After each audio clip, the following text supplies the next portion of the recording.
es importante que lo analicemos.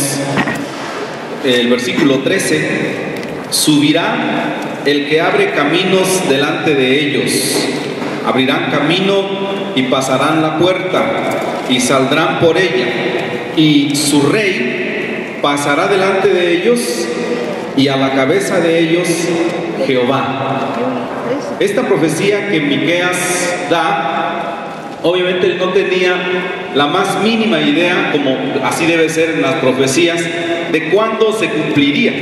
Sin embargo, tuvo un coraje en el sentido positivo de dar una profecía con muchos detalles.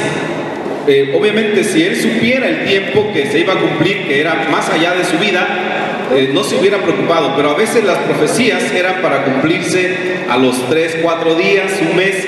Y si usted se coloca en el lugar de Miqueas, si él hubiera dado una profecía de manera equivocada y la gente comprobaba que él se había equivocado, estaba en riesgo primero su ministerio, pero también, si eran bastante radicales las personas a quienes dio la profecía, estaría en riesgo incluso su vida.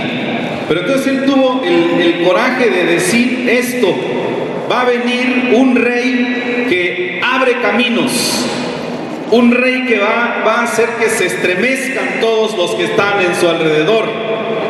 Y obviamente esto hace pensar que los primeros que estarían preocupados eran las personas que estaban en el poder político y religioso en ese tiempo, porque cualquiera que estaba en el poder en esas épocas, lo primero que hacían al escuchar algo como esto era: necesitamos aniquilar a quien puede ser un potencial enemigo.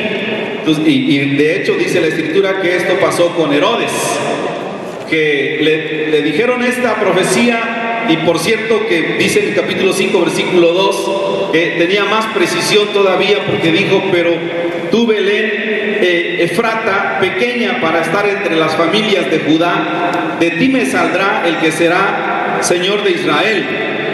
Y entonces Herodes, cuando supo, pues eran las tierras donde él estaba gobernando, lo que mandó a hacer fue matar a los niños.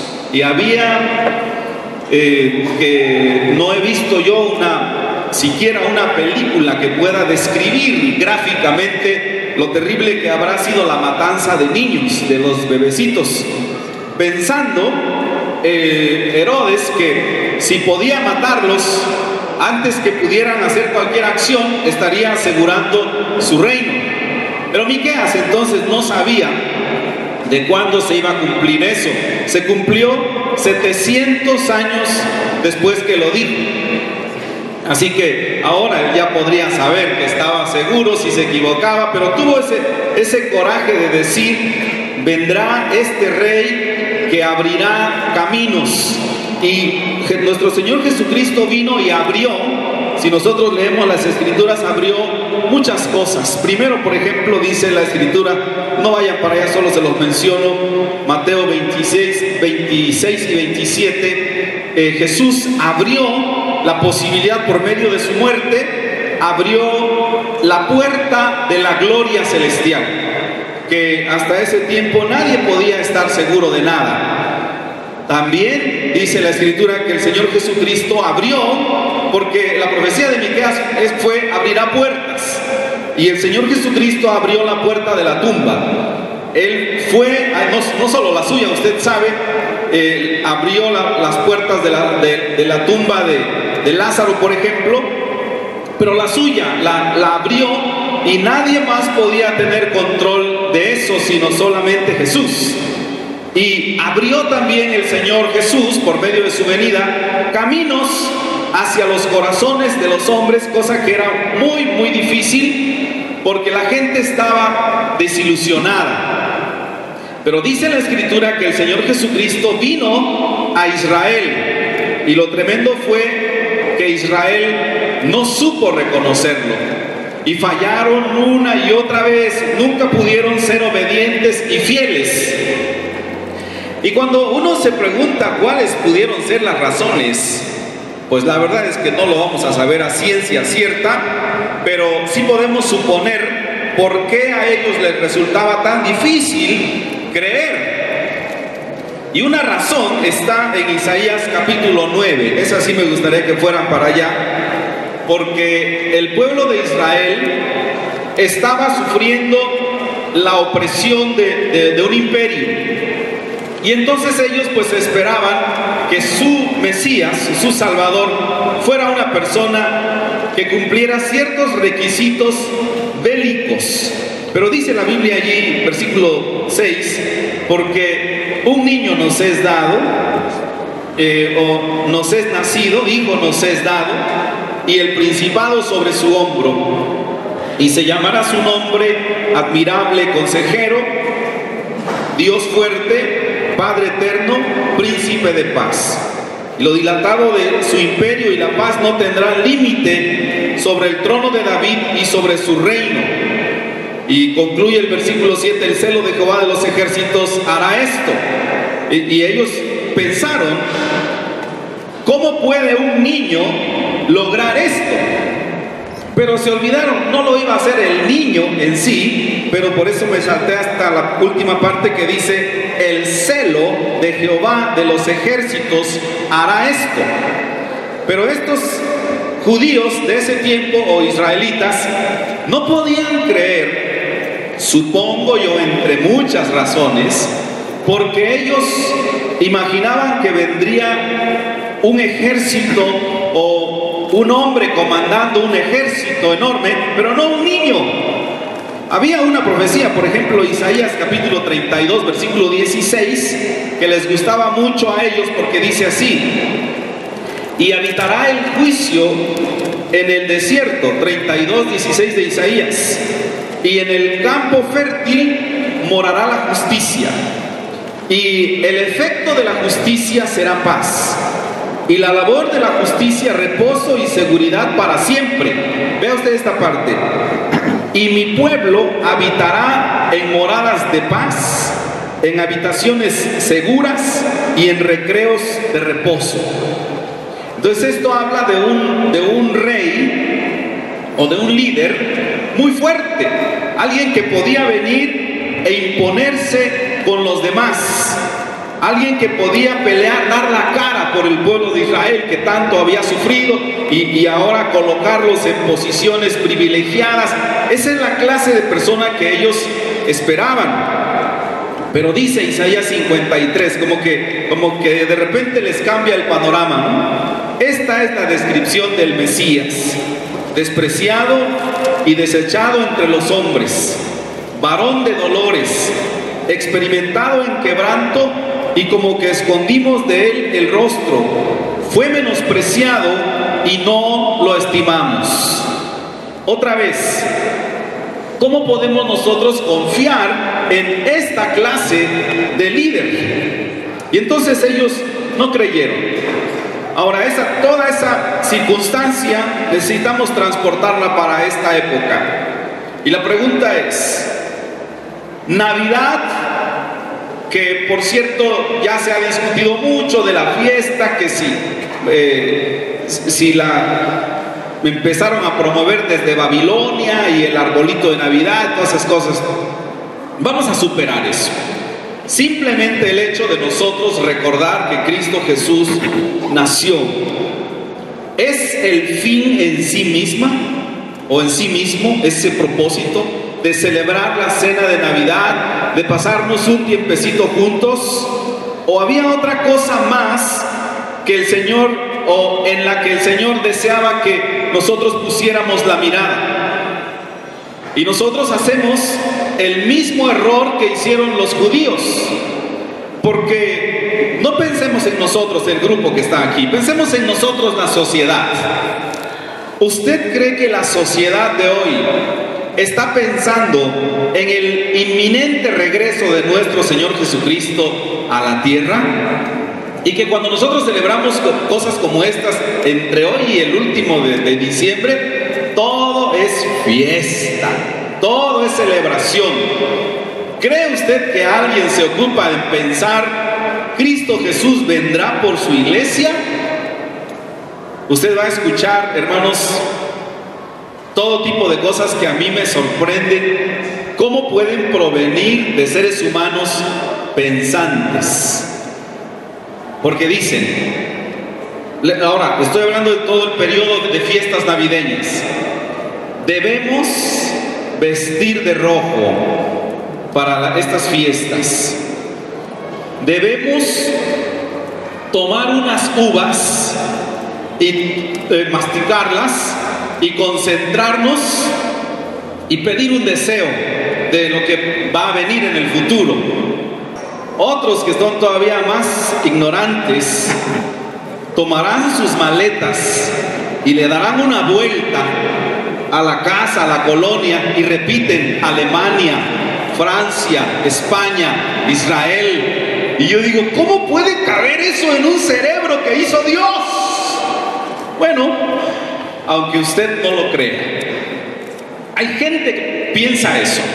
Y si nosotros ocupáramos esta celebración de hoy y las que vienen para concentrarnos y pensar en la venida de Jesús, hay un grupo de hermanos, por ejemplo, que yo conozco, que ellos en la fiesta de Navidad ocupan para ayunar, todo lo contrario de lo que nosotros hacemos. Ellos son de origen menonita. Ayunan durante buena tarde y después de todos modos comen, pero ayunan un buen tramo de la tarde y se concentran en oración, porque todos los propósitos de Jesús al venir a esta tierra se cumplan. Pero nosotros, en lugar de pensar que eso sería muy divertido, los catalogamos de religiosos.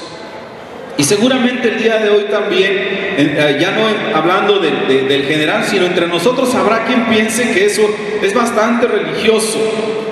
Pero cuando vino el cumplimiento del tiempo, Dios envió a su Hijo nacido de mujer y nacido bajo la ley, dice Pablo en Gálatas capítulo 4, versículo 4. No importa qué estén pensando todos. En aquel tiempo las personas no estaban necesariamente concentrados en analizar lo que la profecía decía y a qué viene este niño y cómo será que este niño va a crecer y a tomar esas posiciones de autoridad. ¿Cómo lo hará el celo de Jehová? No pensaban en eso, solo pensaban, ¿quién nos librará de esta esclavitud?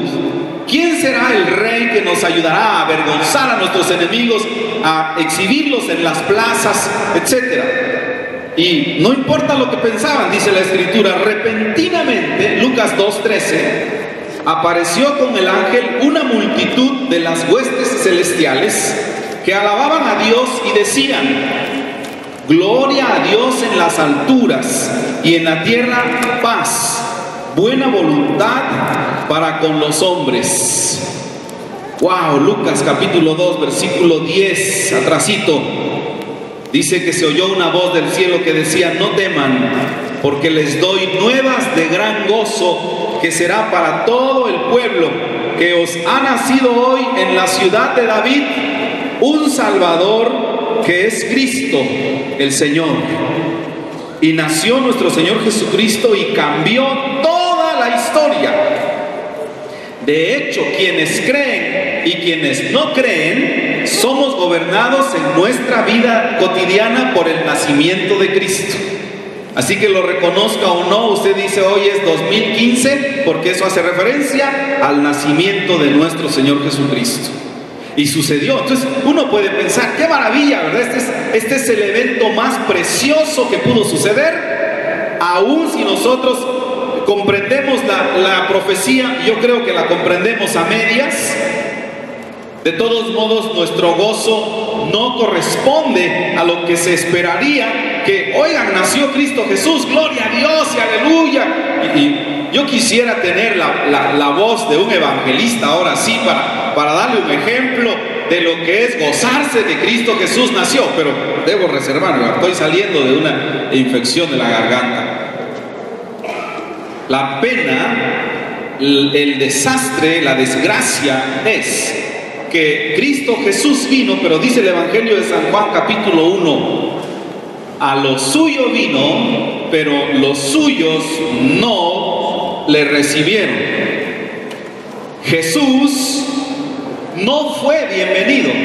Versículo 11 de capítulo 1 de Juan. Jesús, ¿cuál era la intención de Dios el Padre? Era que el pueblo que andaba en tinieblas y que vio gran luz se regocijara y se hiciera una gran fiesta, porque finalmente llegó Jesús, pero no fue así. No fue bienvenido. No hay, hermanos, expresión de amor más grande que el hecho que Jesús, Filipenses capítulo 2, dice que no estimó el ser igual a Dios como cosa que aferrarse, sino que dejó toda aquella hermosura y se humanó, se hizo hombre y vino para vivir entre nosotros. No hay expresión de amor más grande, porque nosotros nos dejamos llevar y oímos, por ejemplo, que allá en algún lugar donde hay reyes, qué sé yo, España, Inglaterra, Escocia, esos lugares, no sé si Escocia tenga rey, pero por decir un lugar, se le dice a un príncipe: oiga, usted no se puede casar con cualquiera, no se puede casar con ninguna, ni Cruz, ni Martínez, ni Pérez, ni Lucas, ni nada. Tiene que casarse con una Wittenborg, ¿no? Una grandiosa mujer así. Y ahí va este príncipe y se enamora de una muchacha que trabaja en quién sabe dónde. Y le llaman sus padres para decirle: usted no puede casarse. Si usted se casa con esa muchacha, será desheredado y se le va a quitar el título de príncipe. Y cuando se oye por las noticias, él ha renunciado a sus derechos de nobleza, entonces la prensa no deja de decirlo, ¿verdad? Fulano de tal renunció por amor a una persona. ¿Y qué son esos principados comparados con la gloria celestial? Y la Biblia dice que Cristo Jesús dejó todo eso para venir a habitar entre nosotros. Debería haber provocado gozo, pero no, sino que los suyos no lo recibieron. La expresión más grande de amor que ha existido en este mundo fue rechazada. Por eso dice Mateo 23, versículo 37, dijo justamente nuestro Señor Jesucristo, por una situación relacionada con el pueblo de Israel, dijo: Jerusalén, Jerusalén, que matas a los profetas y apedreas a los que te son enviados. ¿Cuántas veces quise juntar a tus hijos como la gallina junta sus polluelos debajo de las alas, pero no quisiste? Porque esta era la condición de la gente, y esta es la condición también hoy de la gente. Hoy la Navidad está dirigida a 1000 puntos menos a nuestro Señor Jesucristo. Dice, sin embargo, Evangelio de San Juan capítulo 1 versículo 14, que aquel verbo fue hecho carne y habitó entre nosotros, y vimos su gloria, gloria como del unigénito, lleno de gracia y de verdad. Pero la gente no lo quiso, porque no era un guerrero. Ahora, no es que no lo fuera, es que no se manifestaba de esa manera. Pero ustedes saben que cuando Jesús, si Jesús hubiese querido, Él mismo dijo: ¿acaso creen que no puedo pedir que el Señor me mande una hueste de ángeles y vendrán? Eso es lo más sencillo del mundo. Y una vez cuando lo fueron a prender, salió Él y estaban los soldados y les dijo: yo soy. Y cuando dijo eso, dice, ¿se acuerdan qué dice la Escritura? Todos los ejércitos cayeron al piso. Es decir, no es que Cristo no pudiera hacerlo, es que Él no vino a eso. Él no vino a establecer un reino de violencia ni nada por el estilo. Él vino a establecer el reino de Dios, el reino de los cielos. A la gente no entendió eso, pero es una verdadera tragedia que hoy todavía pase. Nuestro Señor Jesucristo, cuando estuvo en esta tierra, tuvo misericordia de la gente, aun si ellos eran judíos o no lo eran. Sanó a muchos enfermos, libró a muchos de sus penas y dolores, Él vio a las multitudes y dice la Escritura, los vio y tuvo compasión de ellos y les dio pan. Vio a los que estaban ciegos y les regresó la vista, les regresó oído a los que estaban sordos. También vio a algunos, estoy citando varias cosas que pasaron en el transcurso del ministerio del Señor Jesús. Vio a algunos que estaban atormentados por demonios y los liberó. Y resucitó a los muertos. Usted sabe cuántas historias de estas se vieron, y uno podría pensar, pues seguramente iban a creer, pero no creyeron. No creyeron porque la obra del enemigo siempre ha sido y será, hasta que el Señor finalmente lo derrote en el tiempo final, siempre será apartar a las personas del reino de la luz. Usted y yo debemos ser conscientes que se libra una batalla por nosotros entre dos reinos: el reino de la luz y el reino de las tinieblas.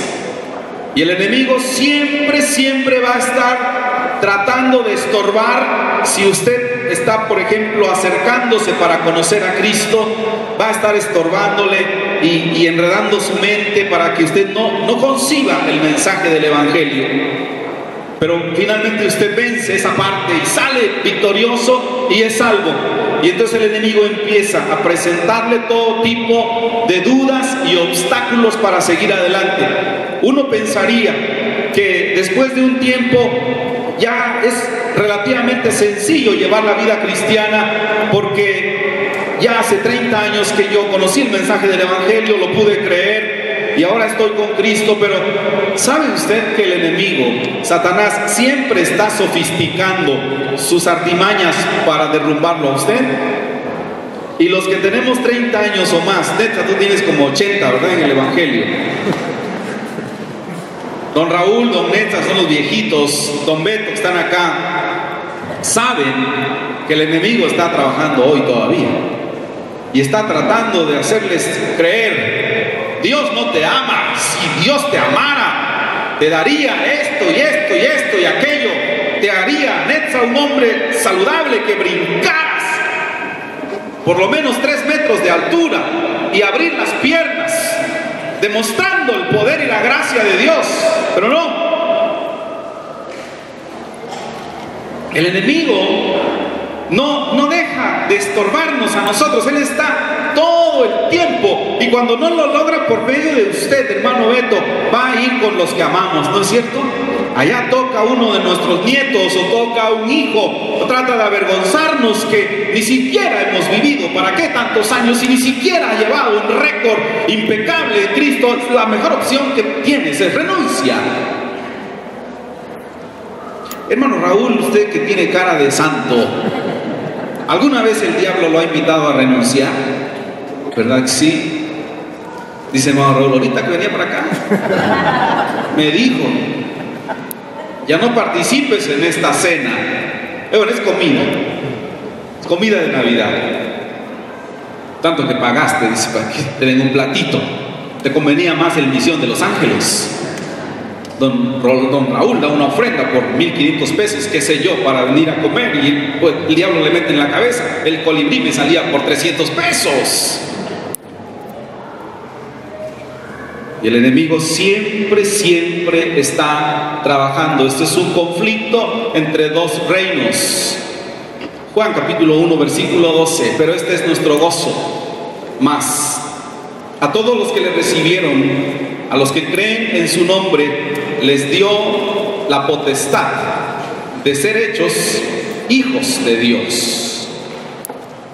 Este es nuestro honor, entonces. No es una simpleza. La gente allá afuera dicen: todos somos hijos de Dios. Como dicen cuando agarramos el bote ese Netza, equivocación, por todos mis amigos. Lo siento, no todos son hijos de Dios. Dice la Biblia: solo los que lo recibieron, los que creen en su nombre, los que en medio del conflicto de los siglos se inclinan por el lado de Dios, estos reciben la potestad de ser hechos hijos de Dios. Pero una vez que ya estamos en el reino de Dios, entonces dice Mateo capítulo 16, véalo, verá. Versículo 24. Parece, pues, ya finalmente estamos en el reino, pero luego lo que sigue es: si alguno quiere venir en pos de mí, niéguese a sí mismo y tome su cruz y sígame. Porque todo el que quiera salvar su vida, la perderá. Y todo el que pierda su vida por causa de mí, la hallará. Entonces, aquí este es el meollo de esta predicación. ¿El fin en absoluto es la Navidad? No. El fin es el reino de los cielos y el punto medular es la cruz. Nosotros no fuimos salvos por Navidad, hermanos. Jesús nació y nació para todo el mundo. Pero lo que hace la diferencia para nosotros es la cruz. Es ahí donde nosotros nos encontramos con Cristo Jesús. Y es la parte que nadie quiere tomar. Porque eso dijo el Señor: si alguno quiere venir en pos de mí, niéguese a sí mismo, tome su cruz y sígame. Y entonces la gente ve eso y dice: no, gracias. Yo prefiero la vida de libertades. La vida donde yo puedo hacer lo que quiero, donde puedo ir a la hora que quiera, donde quiera, donde yo puedo pensar lo que quiero y nadie controla nada absolutamente.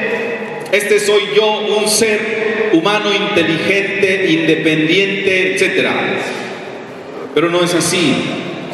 Si realmente queremos la bendición de Dios, debemos considerar esto: la Navidad y la cruz deben ir juntas.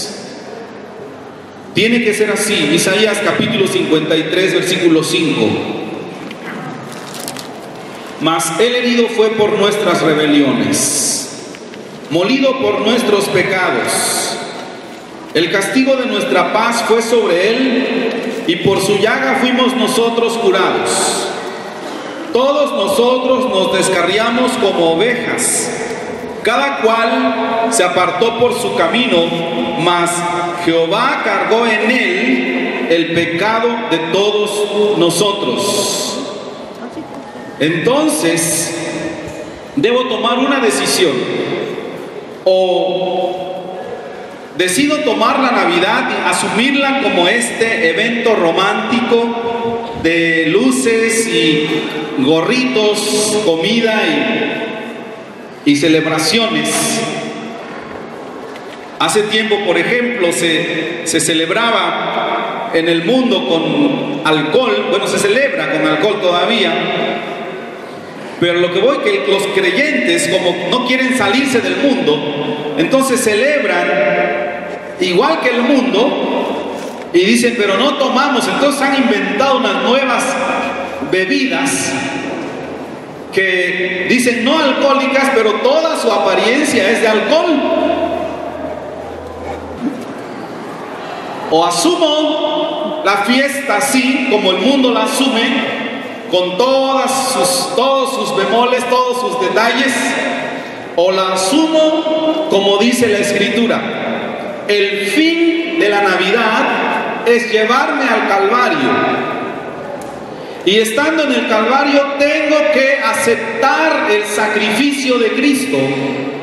Tengo que aceptar que Él vino no simplemente para ser un niño común y cualquiera, sino para constituirse en el Rey de Reyes de un nuevo reino donde yo soy parte y donde se derramó sangre por mí y donde yo requiero tomar mi cruz. Ese es el propósito de la Navidad. El Señor desea que todo mundo sea salvo, no que tengamos necesariamente tanta algarabía. Dice Primera de Juan 1:7: si andamos en luz como Él está en luz, tenemos comunión unos con otros, y la sangre de Jesucristo, su Hijo, nos limpia de todo pecado. Ese es el fin. Primera Timoteo 2:4: El Señor dice que quiere que todos los hombres sean salvos y vengan al conocimiento de la verdad. Entonces, otra vez, la Navidad no es un fin en sí misma, no es la meta final. Dice, por cierto, el apóstol Pedro en 2 de Pedro capítulo 3, que nosotros, según sus promesas, esperamos cielos nuevos y tierra nueva en los cuales mora la justicia. Jesús vendrá por su iglesia otra vez. No cualquiera irá con Jesús. Su mirada penetrante sabrá discernir lo que usted y yo no podemos discernir. Nosotros miramos y miramos puras caras bonitas y muy espirituales. Y no es un eslogan, ese eslogan de pasar y decir, desde acá se ven bonitos. No, todo mundo tiene su belleza. Y habrá para unos que otros no son bellos, pero todo mundo tiene su belleza. Esto es cierto, pero eso no importa a la hora de la salvación, sino que la mirada de Jesús sabrá discernir bien quiénes de nosotros somos o no somos sinceros con Él. Ahora, yo sé que eso a veces da miedo, pero es mejor estar expuesto. Si me tiene que reprender, que me reprenda. Si me tiene que regañar, que me regañe. Si me va a corregir, que me corrija. Si lo que tenga que ser. Y muchos de nosotros estamos así en relación con la venida de Cristo, ¿no es cierto? Y eso es que dicen, hay que estar listo para cuando venga. Señor, no vengas hoy, por favor. Vente después del 26. Ya, porque pienso, pues quién sabe qué está pensando hacer. Si esa es su condición, que tiene temor de la segunda venida de Cristo, mejor aproveche esta fiesta de Navidad para consagrarse nuevamente a Dios. Sea sensible y dígale al Señor, Señor, no he sido la clase de persona que tú esperabas, pero quiero serlo. Dice Apocalipsis capítulo 19, versículo 6, oí como la voz de una gran multitud, como el estruendo de muchas aguas, y como la voz de grandes truenos que decía, aleluya, porque el Señor nuestro Dios Todopoderoso reina. Gocémonos y alegrémonos y démosle gloria, porque han llegado las bodas del Cordero y su esposa se ha preparado. Alégrese por la Navidad. Pero el propósito de Dios más es que usted esté preparado para poderse alegrar en las bodas del Cordero, donde no cualquiera podrá entrar, sino solo los redimidos por la sangre de Jesús. Vamos a inclinar nuestro rostro. Padre Celestial,